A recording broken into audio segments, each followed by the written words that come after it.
জন্মছকে যে কোনো ঘরে যদি শনি এবং চন্দ্র একই জায়গায় বসে যায় তখন তৈরি হয় বিষযোগ।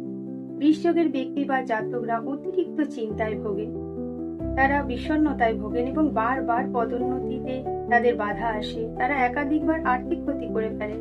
প্রকৃত যোগ্যতা থাকার পরেও তারা যোগ্যতম স্থানে পৌঁছাতে পারেন না। বিষযোগের একমাত্র উপায় ওম নমঃ শিবায় জাপ করুন এবং শিবের অভিষেক করুন প্রত্যেক দিন। বিষযোগের একটি মজার ঘটনা হচ্ছে তাদের জীবনে দুবার, জীবনের প্রথমার্ধে এবং দ্বিতীয়ার্ধে দুটো বড় চান্স পায়। তারা এত বড় চান্স পায় যে তারা প্রথম চান্সে বুঝতে পারে না যে এত অর্থ এবং এটাকে সঞ্চয় করে রাখা উচিত। এইটা যদি তারা ধরে ফেলতে পারে এবং সুন্দর করে সঞ্চয় করতে পারে, বিষযোগের ব্যক্তিরা এমন ভাবে নিজেদেরকে তৈরি করতে পারবে যে অনেকেই পারে না, এরা কিন্তু খুব বড় ধরনের জায়গায় পৌঁছাতে পারে যদি তারা বুঝতে পারে যে তাদের এই চান্সটা আবারও জীবনের একদম দ্বিতীয়ার্ধে যখন আসবে তখন অনেক কিছু এদের থেকে হারিয়ে যাবে। তাই সময় থাকতেই আপনারা সাবধান হন এবং নিজেদের চার্ট দেখান।